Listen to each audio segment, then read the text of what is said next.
Enzo Maresca leaves Chelsea Football Club. And listen, the title says sacked, but it seems that it's been passed off as mutual consent.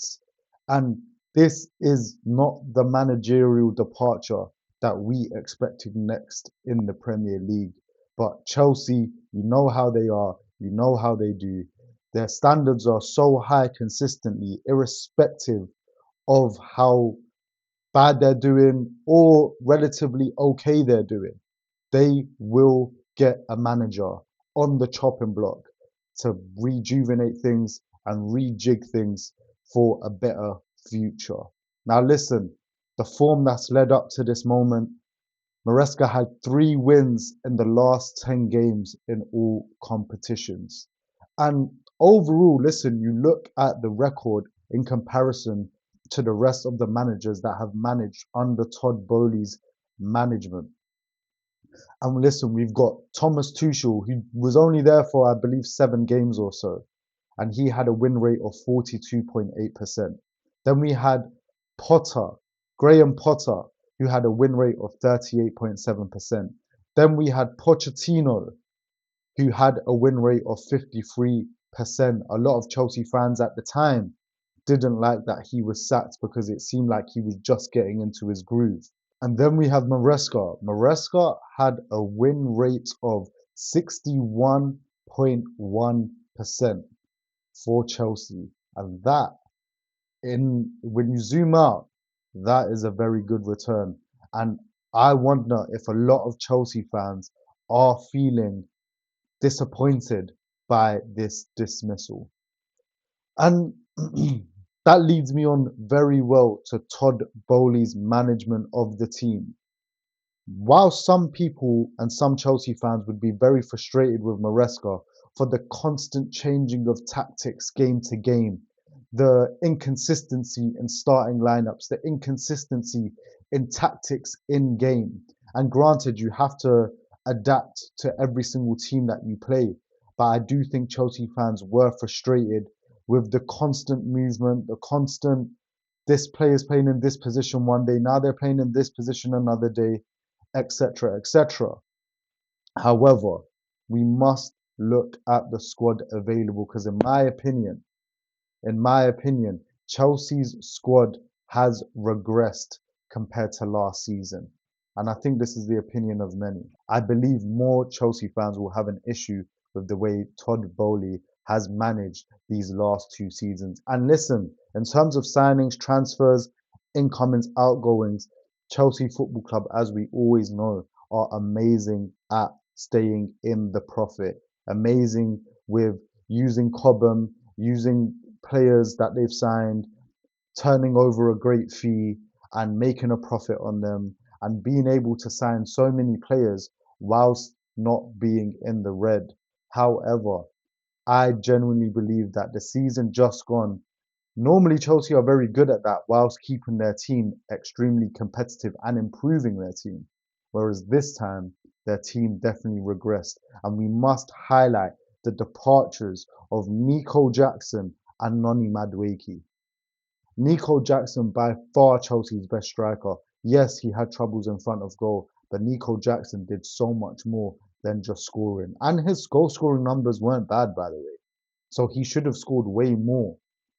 But what he did for the team in terms of hold up play and being such a nuisance, helping his other teammates get into the game, Chelsea don't have anything like that now. And they've sent Nico Jackson to Bayern Munich, where I'm sure he's having a whale of a time, sure to win some trophies this season to add to his trophy collection already.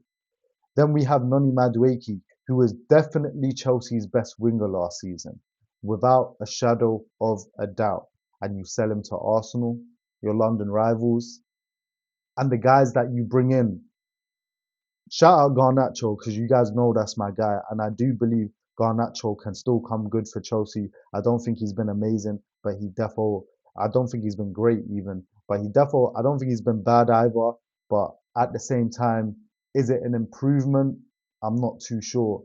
But I do think Garner still has some time to do well at Chelsea. But when you look at the signings in general, Garnacho, Gittins, um, Who else? Esteval, who's just a youngster. To let go of someone like Noni Madueke, who is your best winger and regress in that and regress in that sense. To let go of Nico Jackson and bring in Liam Delap. To let go, by the way, other players. João Felix, did he get enough time at Chelsea?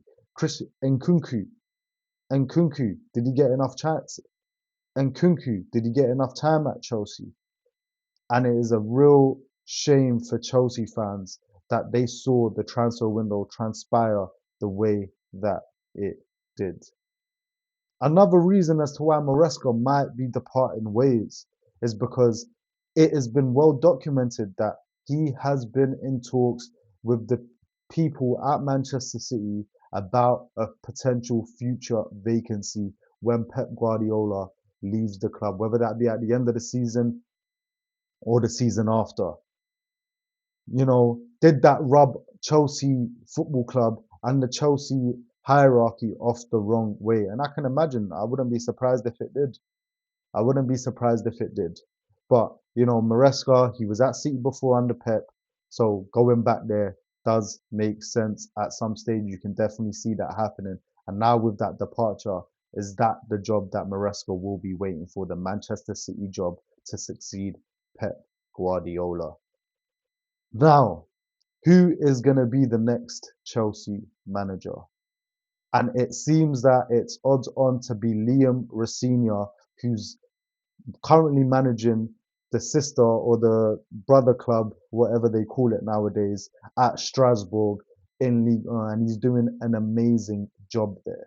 An amazing job. And of course, with Chelsea sending players over there and stuff like that, he will have good knowledge of players like Andre Santos, who's in the Chelsea squad now, as well as so many others. So Liam Rosinha seems to be the guy to success Enzo Maresca at Chelsea Football Club. What do you guys think about that appointment? Do you think it will be a great appointment? Do you think it will be a successful one? The other options in the hat, Oliver Glasner, Crystal Palace, an amazing manager. He's done great things at Palace. Is he ready for that step up? It does seem that his name is not in the hat for the Chelsea job. Allegedly, he's waiting for the United job. And then we have names like Frank Lampard, who's done an amazing job at Coventry. Could he make a return? Or will Chelsea feel like if they go for Frank Lampard again, that would be a mistake looking at the past? Then we have a name like Jose Mourinho. He's at Benfica. Would Jose take the Chelsea job if he was called on? But that is probably a bit far-fetched. Probably a bit far-fetched. But what do you guys think? Who do you guys think the best manager to succeed Enzo Maresca would be? And it does look like it's going to be Liam Rosinha. What do you think about that appointment? Lastly, I'm moving slightly away from Chelsea, but with the same theme. We're seeing that football clubs in the Premier League, their patience are running thin. Football clubs in the Premier League, the standards have risen to the point where clubs are sacking their managers after having success that they haven't had in a long time.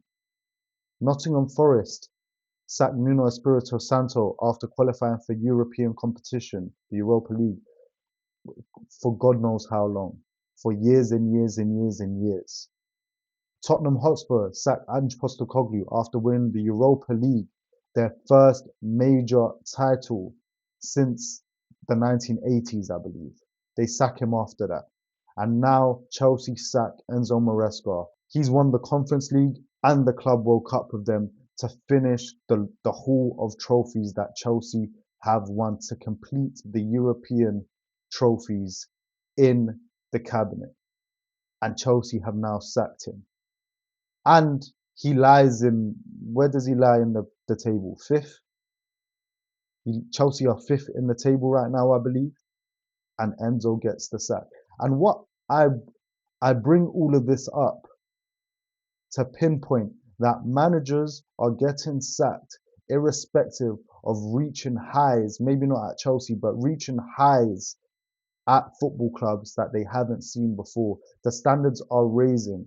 And if Nottingham Forest, Tottenham Hotspur, and Chelsea can rise their standards to the point where they're sacking managers after success, what is the excuse for Ruben Amorim, guys? Finishing 8th, 15th, and yes, we're, I think, 6th in the Premier League right now. But when you look deeper and you look at results against Wolves, where you're going to the currently the worst Premier League team in the history of the competition, and you play a back three and then a four in front of that with two more defenders and two centre defensive midfielders, as well as Jack Fletcher in the cam. So 8 of your 10 outfield players are defensive players against bottom of the league, the worst Premier League side in history. Does Ruben Amorim deserve to be sacked? Are Manchester United lowering their standards? What do you guys think? Should he have already been sacked? Or do you believe Manchester United's trajectory should be different to others and we should be on our own path and we should block out the noise and stick with Ruben Amorim? Let me know, guys. Let me know. Listen, that's the video, man. Enzo Maresca leaves Chelsea Football Club. Let me know what you guys think. Put it in the comments, man. Like, comment, share, subscribe, my people, man. I'll see you on the next one. Peace.